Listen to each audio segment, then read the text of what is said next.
was that actually getting access to capital, this kind of capital, where you're raising 200 crores, which in 2006 was very big money for the internet companies in India. Now it's not such big money. Times have changed. Plus, the stock that has currency and you can get further access to capital whenever you need, I think was going to put us in a different strategic space, okay? As opposed to any other internet company that was not listed, right? And that time, there was, Rediff was listed in the US, and we were the second one that's going to list. If I don't count as a .com, more an infrastructure play. So one was that. And the second unstated reason was that, personally, I wanted the company to be untakeoverable. Nobody should be able to take it over. And it's so hard in Indian stock markets to take over a company that it gets very, very difficult. Yeah, I wanted it to stay an independent company, so we used to keep getting offers, for selling, and we had investors, and at some point in time they were going to need an exit, and if I had a window of opportunity to do an IPO, we did it. These two reasons were not stated in the RHP. I think, and life changes. Life changes. So you have one stage when you don't have any investors at all.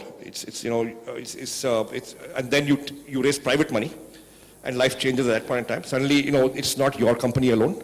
You have other investors who are very important to you. And when you raise public money, these are it's the next level, where earlier they could say the company belonged to you, but now you belong to the company because you really can't exit, either leave your job or even sell shares easily. So Deep, you are facing a lot more analyst scrutiny.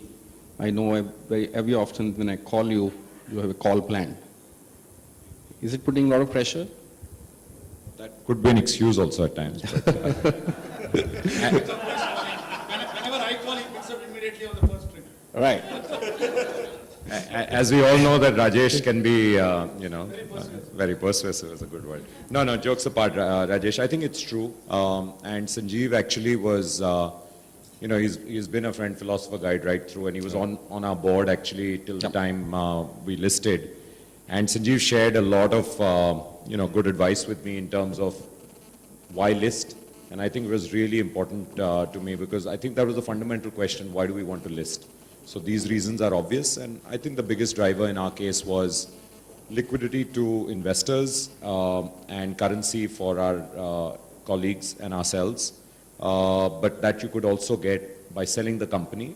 I don't think we had, written offers, but we had a couple of conversations which could have got, I think, fairly serious. So I did speak to my two co-founders as well as some of the other senior folks. So what do you really want to do? Because the IPO, I had understood from Sanjeev and others, will only be a restart. Right. So the IPO is actually the beginning of pretty much a new life. The stakes change, the gradient changes. I was telling someone just the other day, it's almost like, funding is like reaching base camp. Even IPO is just funding. Yes, you get liquidity, and then you start the real climb. I mean, it's a different, probably a different range altogether that you get into. So I think the big reason was that we believed fundamentally then, 2010, early 2010, as we do today, that the best for the company is yet to come. So, we didn't think that, hey, we've kind of reached a certain level where now we're going to start decelerating. We'll grow, but at a slower clip. So we fundamentally believe the best for the market, for the industry, and for the company is yet to come, with broadband, with, hotels being bought online, etc. And that was the big reason to say that, listen, we don't want to, call it quits early. We'd gone through terrible times in the early days. I think we knew each other, India Times, Make My Trip days. And, we were so grateful that we had not called it quits at that point of time. And at that point of time, it's only stubbornness. You look back and say we were very resilient, we were very smart, it's all crap. I mean, you were actually essentially very stubborn and self-proud, and you wanted to, prove to yourself and to others that you can do it. So we'd gone through that, and we said, what else are we going to do? And that was a very interesting question to ask also. So what would we be doing if we weren't doing this? And for me, I didn't have a good enough answer. There are many things I want to do, but none of them is still compelling enough for me to say, I'm ready to walk away. So it was the same feeling.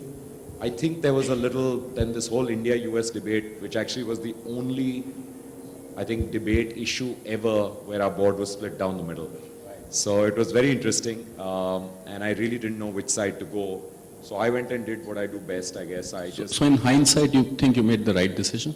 Yeah, I'll just come to that. So I went and spoke to, I think, 8 guys who had either listed in India or the US or were investors in one of these companies, besides Sanjeev. So 8 other folks. So Mohandas Pai from Infi reached out to him, reached out to Pulak, reached out to various guys, Ajit Balakrishna, guys who had done both sides on mobile as well. So, literally spoke to everybody.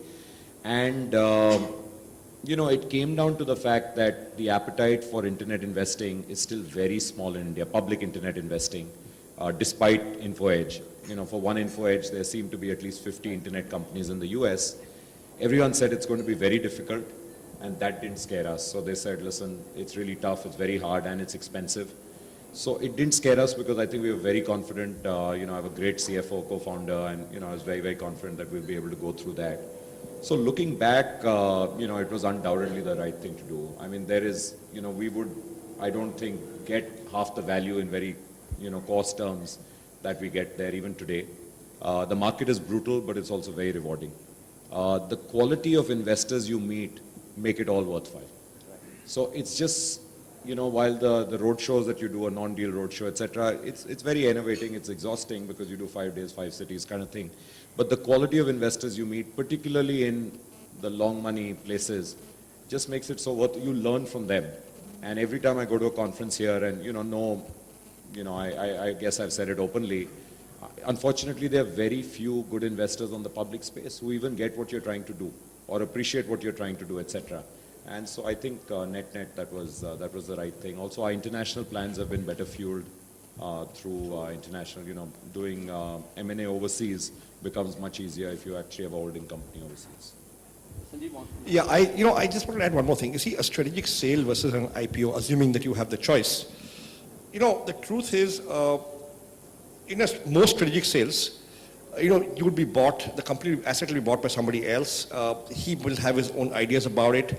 Frequently, the brand will be destroyed, merged into something else, organization will be disrupted. So what you've built ends up, not existing, perhaps in 5 years or 10 years later. Yes, you've made your money. And so, if at all you are, want to sort of talk about building an institution that endures, perhaps, a strategic sale is not the ideal route, but then you may not have a choice. The second thing is, at least in my head, the ultimate destination, the holy grail is, as a founder, yes, you founded a company that went public. It's very different. Hey, I founded a company, I sold it and made money. So I'm coming to you. No, I'm coming.